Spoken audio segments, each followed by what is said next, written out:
I'd now like to invite up our assistant pastor, Seiya, to give us the message for this holy day.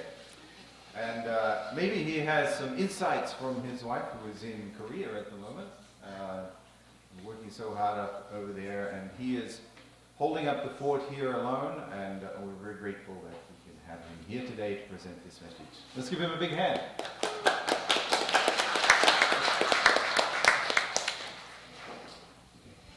Thank you, everybody. Yes, it is very surprising that without my wife in the picture, I showed up in clothes. And my son took a shower last night, so I'm winning. I'm not doing too bad, right? We did eat about 10 pounds of chips this week instead of food, so that part's not so good. Well, we'll get there. So yes, as mentioned, originally I had a sermon planned about Hyojung, and I felt that was, it was a sermon that I had been working on for a while, and I really wanted to give it. And then the last couple weeks, I kind of felt something telling me there's another message I need to give. And then last weekend, for sure, I was at the Blue Dragon Tour in New Jersey, which was kind of like a kickoff for the travels to Korea, and it said, there's something else you have to say. There's something more important that is going on right now, and the rest of your well put together, super thought out sermon can occur at a later date. So if this one is a little bit sporadic and jumps around, I'm sorry. I did this last night kind of late, but it was more of an inspirational speech. I'm trying to feel the spirit, as Shumother asked us. Also, so my sermon today is a life of the object position. And as you can see here, there's a young me with my perfectly gelled hair, because I thought that was the coolest thing. I had to have like straight up spiky hair, and that was the style. I wore clothes from the thrift store. I was the coolest kid you didn't talk to. Now if you notice here, in the very back of the van, I mentioned this picture before, you might see a familiar face. There's a young Simone. So actually, as I kind of mentioned before, this is like 2001, somewhere in that range. Essentially, we were in DC, we were doing community service, and I was put on her team, and I kind of mentioned that before. So this was my first exposure to Simone. Seeing her flit around like a butterfly was my impression. She would go speak with all these different people, have these conversations, and then flit off, and everybody left smiling because, hey, I just got visited by a butterfly. And as she mentioned before, I spent most of my time running around trying to explore this large building because I thought it was so cool, and trying to hang out with my buddy Matt Bulow, who is from Maryland. Probably nobody here has met him. He hasn't been around in a while. Anyways, I want to talk a little bit about subject and object positions. I also wanted to mention something that Shumother has been saying that we have to do. We have to speak with spirit and truth. This is the way our movement and the way that we need to act in our everyday lives. And that's something that I personally struggle with. I honestly have a lot of difficulty. I was talking to Adrian a few weeks ago, and he was like, you have to go out, you have to talk to people, you have to tell them about it, you have to spread the truth. And I was like, okay, but I'm scared. And honestly, Adrian, that's an inspiration to me to hear you say that. Like, that's your goal, is to go out and spread the message, talk with people. And I've seen that so many times here. I'm talking to members, and they're talking about how they have conversations with their coworkers and their peers about, their faith and their beliefs. And I'm sitting here like, I've tried. I've been told, I worked with a church member one time in Florida, and the message I got was, don't bring that stuff up because I like my job. And I was like, okay, all right, I won't. It's okay, you got me this job, so I'm not going to ruin it for you. But again, that's kind of one thing that I'm working on, right? Shumother told me to do this, this is what I'm doing. So there's two parts of this, right? There's speaking with spirit.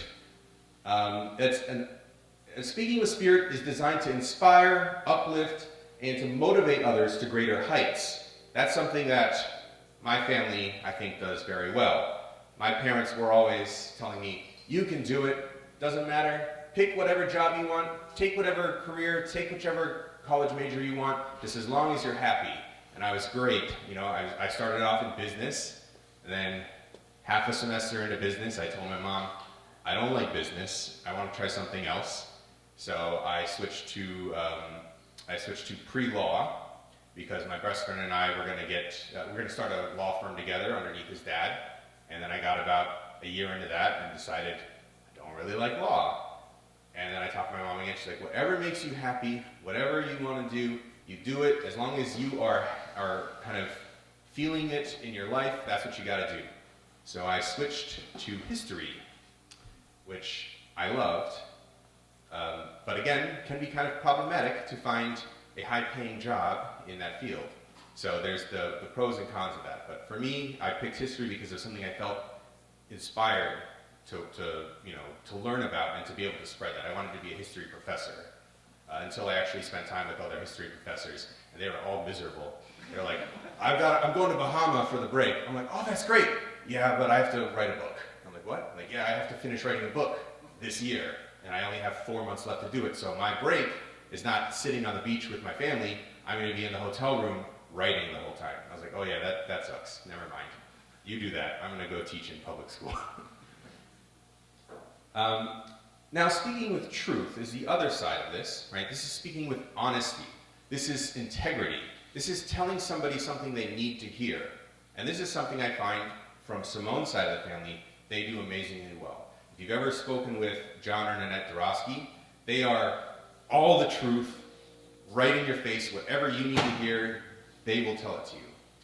The first time I met Nanette, my mother-in-law, I made an offhand comment, and because of that comment, she had me sit down for about a 3-hour lecture on why my comment was wrong and what I needed to learn to change it.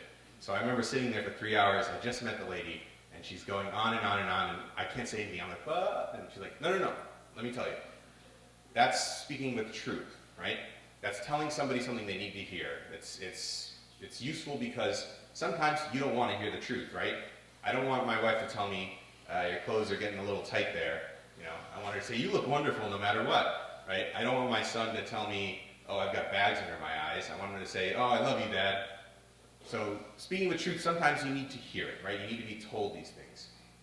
Together, spirit and truth are comprised communication that is sincere, right? It's heartfelt and genuine. This is the kind of conversations we need to be having with each other. We need to have with other members. We need to have with the general public. This is how we have to act in our daily lives. We have to be ready to speak with spirit and truth. We don't want to go too heavy on the spirit because you might scare people away, right? You don't want to go too heavy on the truth because you might scare people away. You want to provide both sides, right? The yin and yang, the total package to have a genuine, heartfelt conversation with somebody. We have to expand the way that we operate beyond that of just the mind. And that was another comment that I heard from Damien, from True Mother, from other people in the movement. We spent a lot of time breaking everything down, creating really fancy graphs and talking about these are the parallels. We have very clinical, responses and answers to a lot of what explains our movement. But we're beyond that now. We have to combine it really with that artistic side, right? With that spiritual side. Not only giving the truth, we have to provide the uplifting. We have to provide the connection. We can't just explain how this is true and say, that's it, you've understood it now, we're good to go. That doesn't work for everybody. We have to be able to provide the backup of that, which is that artistic connection, so that you soften sometimes the steel of the truth with the silk of your spirit.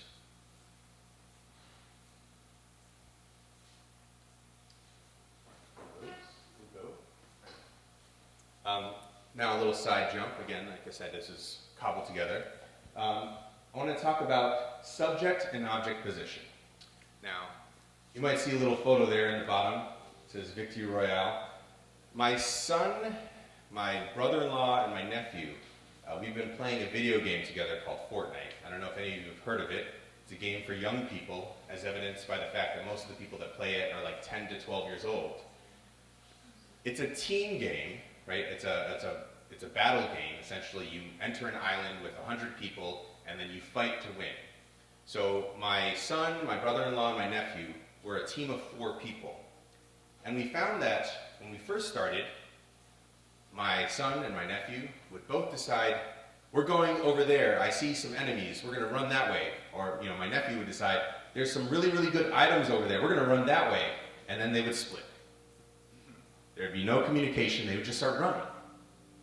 And my brother-in-law and I would go, oh no, chase your kid. And we both run after them. They'd eventually die, and we'd be dying alongside them because we couldn't, save them or whatever. We couldn't stop whatever was happening. And so we came up with a system. We'd take turns. Each round, one of you will be the leader, right? You will decide where we go and we will follow. So each round, either my son or my nephew is the leader. He will decide which direction we go, but he has to communicate. He has to say, we're going to go over there because there's a really good item, so follow me. And we say, okay, good. We run after him. And then my nephew plays, oh, we're going to go over there. There's some bad guys that we want to attack. I'm like, okay, we're going to go there. Every now and then, one of them decides, even though the other person is the leader, they want to be the leader too. And then they'll run off, and then they'll get shot, and then the whole team will lose because we didn't work together. We didn't honor subject and object positions. Not saying that leader is the best, right? Not saying follower is the best. They are both essential for any organization to work. So the subject position is usually that of leading, initiating, and influencing role in a relationship. You provide guidance, direction, purpose. So the subject position, as we all know, is the one who gives us our direction that we're going to head in, and then our position as the object is to support that person.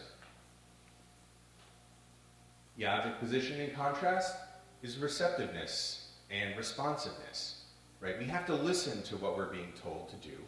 We have to set aside our egos, even though I don't agree with it. It's for the greater good. I trust in the person giving me the direction. I'm going to follow them.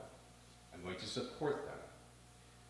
We complement and fulfill the purpose set by the subject. That's our goal. We maintain harmony.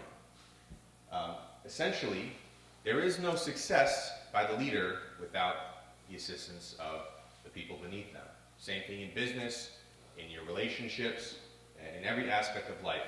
Without combining the two parts and recognizing the importance of both, we will only fail. Again, jumping a little bit about myself, my history with the movement. I was talking with Damien, and I completely spaced that he had actually left the movement for a time, and he'd returned. And I felt connected to that, because I also left the movement for a time. Very short time, but for me, I felt that this wasn't connecting with me. This was not my movement. This was not something I understood. And I walked away for a few years, and then eventually I had an experience. I can talk about that more in depth later, but made me come back. And when I came back, I told my mom, I'm graduating college. I want to do something mission-based, but I don't necessarily want to go to walk around the United States fundraising, because I didn't want to stay in the United States. I wanted to travel too. So I went to Oceania Leadership Team. Essentially, it's a program where you go to Australia or New Zealand and you fundraise money, and then you actually engage in a service project. So my service project was going to the Solomon Islands, and we built houses, we built community centers, and all that stuff. So I engaged in something called fundraising, which is what I like to call it. You can see this picture here. I am smiling a whole bunch because I fundraised a lot of money, and I was able to afford a trip to the Whitsunday Islands in the Great Barrier Reef. Right? So there was a purpose to the money, as well as not just making it, but also using it to enjoy. I also was the team's cook, and I was able to save a lot of money because I cooked a lot, and I budgeted the meals out really explicitly, and I made sure that my team, every single week, one time we went to a restaurant. Right? And that's how I saved up all of our money. Sometimes they didn't like it because the food I cooked was like a lot of vegetables, which are very cheap in Australia, and nobody really wanted to do that. I didn't really get any rice because I'd have to get a rice cooker. As you can see, I had people from Taiwan, from Korea, Korea, and then Germany. So they were used to rice, and I didn't really make a lot of rice because it was too complex, right? To make rice on a pot, I would burn it. Nobody else would do it anyway, so it was up to me. I said, yeah. When I came back, also I was involved in Love and Life Ministry, which was set up by Ingenim as more like a activity-based ministry practice. We did ballroom dancing. It's where I learned to dance. There were huge balls. They were very fancy. I learned how to eat properly, like all the different forks that people use and all the different spoons. They have a different purpose. And there's a way to actually scoop up soup and drink it. That's not just like, oh, soup, right? There's like you dip it on one side and you drink from the other. Blew my mind, right, to be able to do this. And I got to do it with my church, which was cool. And then we went to Korea, actually, after our time in Bridgeport, 11, 12 years ago. We took over the GOT program, which is a boarding school in Korea for middle-aged students. And we were hired actually by Alexa Ward, who I got to see last weekend too, which was super fun. She's somebody that, like, I think, we rub wrong, but I agree with her, so it's kind of like tough. But essentially, we were sent to Korea as a team working together. But this is where I kind of started to realize that there were some issues, right, with the subject and object partnership. Not necessarily from my end. We got to Korea, and I found quickly that even though they hired us both, the expectation was I was in charge, and my wife was, like, just around, right? So I got invited to meetings, and I'd show up at the meeting, and Simone would come in behind me, and I'd look at her and go, oh, you can go home, it's fine. We just need to talk with him. And I was like, you said the wrong thing, dude. Not a good move. I got invited out to lunch with all the teachers and all the people in charge, the principal of the school, and I was like, okay, great. And then, like, I'm like, all right, well, let me just go tell Simone. They're like, oh, no, you don't need to tell Simone. I'm like, what do you mean I don't need to tell Simone? She's my wife, and she works here. They're like, no, it's okay. We just want to talk to you. And I was like, dude, bad move. So I told Simone, of course. She got very mad. She came anyways, because you're not going to stop her when she wants to do something, right? So she came as well to these meetings. They did not like it, but I told them that's the deal. We are a team. We work together. This is a position where we are in concert, right? We're not working separately. So if you invite me, you invite her. If you want to talk to me, you talk to her too. We're part of this. We're a team. And then we got to Florida when we came back, and Simone said, she's missing ministry from her life. That was her goal from a young child, was to be a pastor, to be involved. But we got to Florida, and I was a little bit broken, honestly. Our son has febrile convulsions, so he would have a seizure anytime he got sick, and he got sick all the time. I mean, in the first year of his life, he was okay. We came back to America, and he had 13 seizures in 1 year. I'm talking like grand mal, shaken on the floor. Sometimes it would just be moving, and then he'd just drop to the ground. Couldn't figure out why.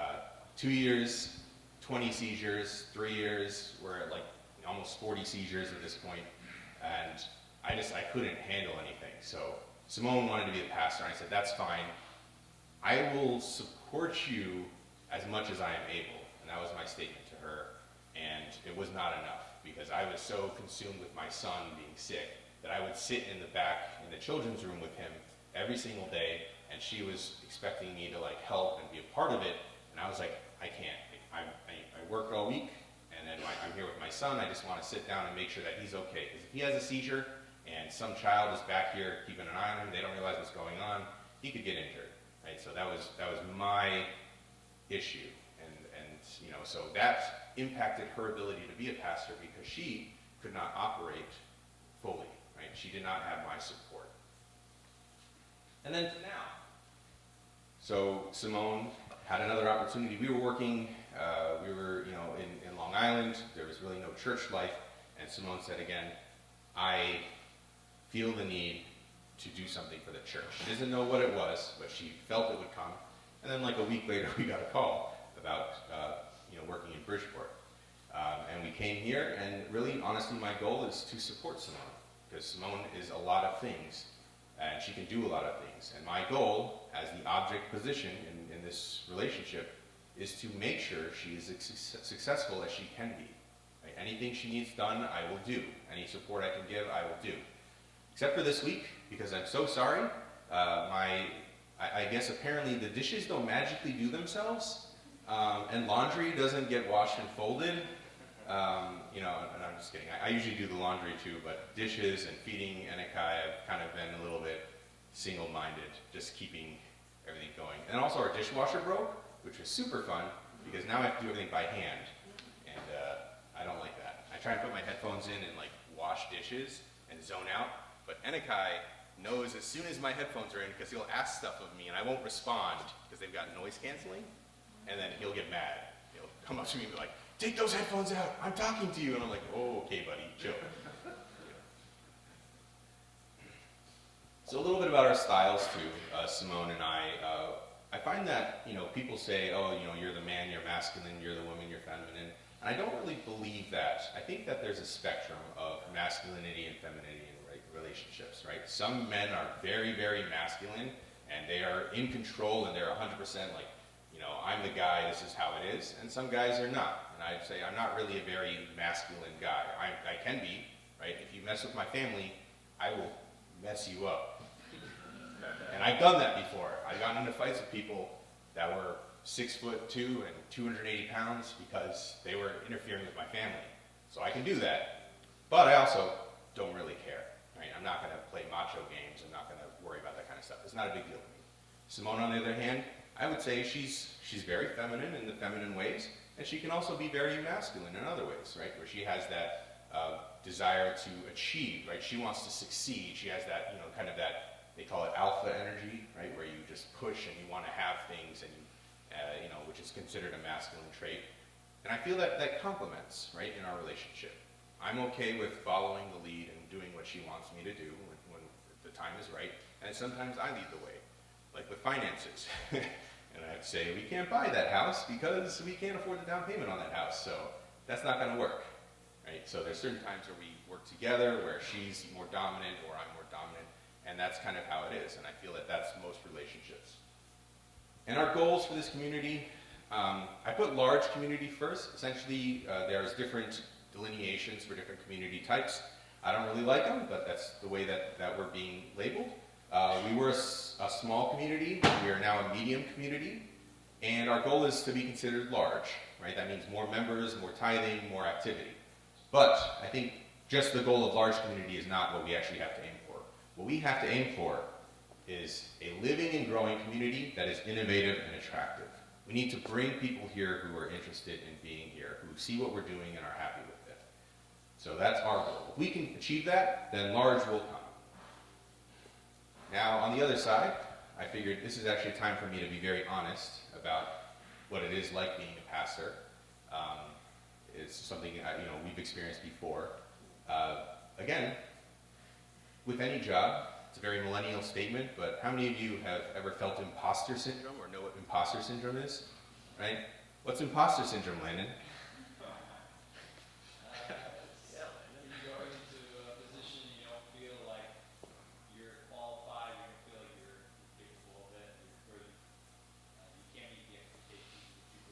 Exactly.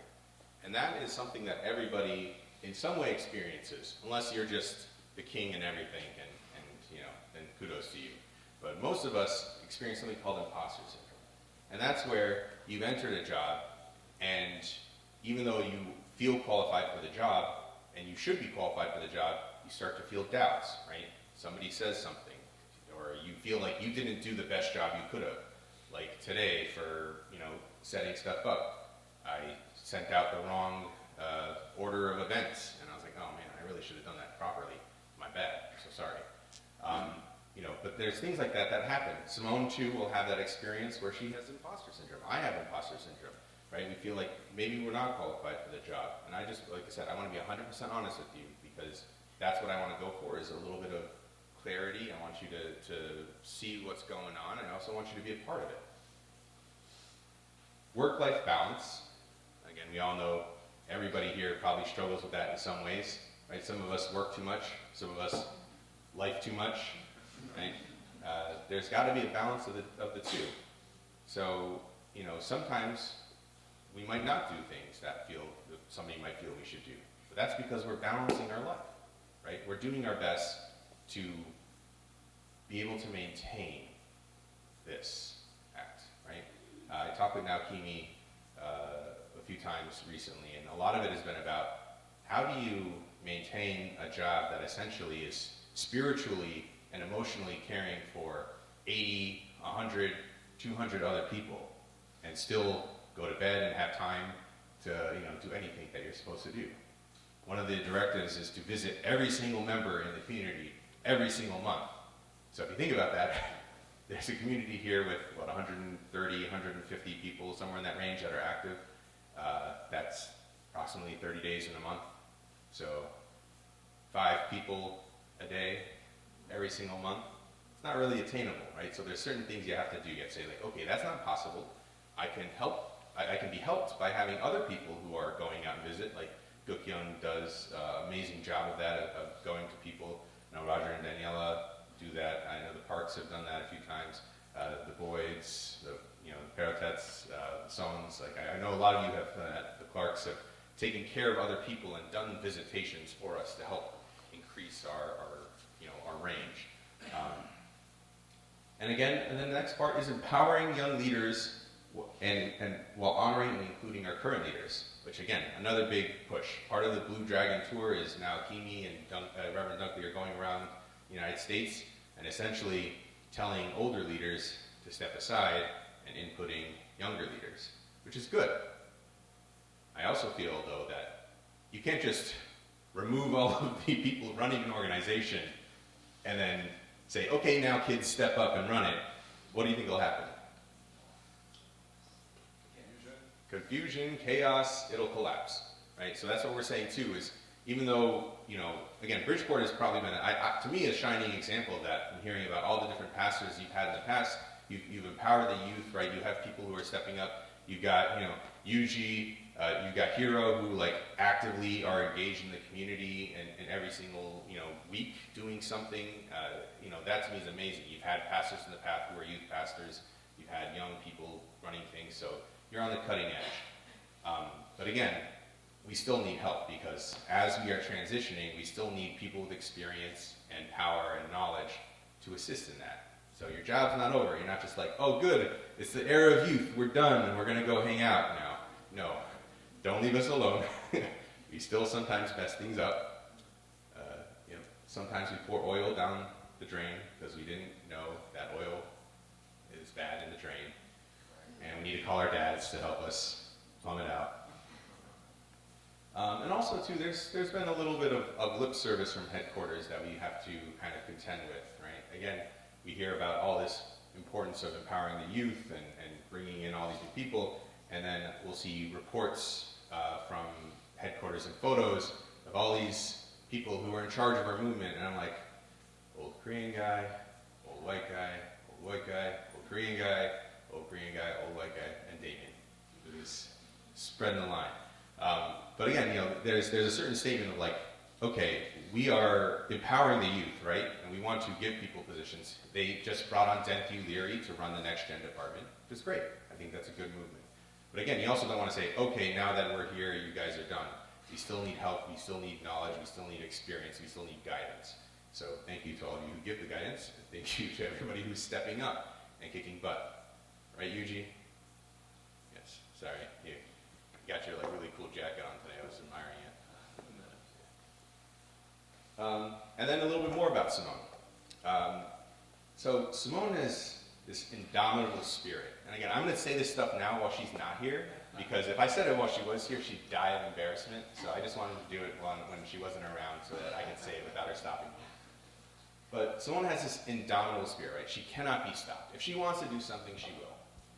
So this picture here, this mansion, she started as a real estate agent kind of right before COVID began, and in the Hamptons, which is a very difficult market. And there's TV shows about how cutthroat it is, and people are expected to not make any money for 5 years.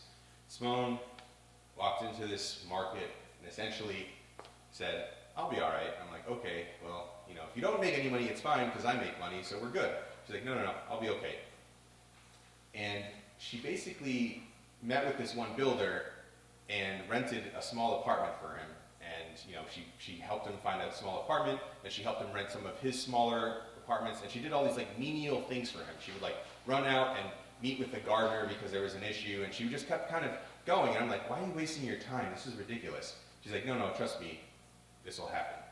And then within 6 months, she's like, oh, by the way, I got a listing today. I'm like, oh, great, what'd you get? And she's like, this, and she holds up this photo.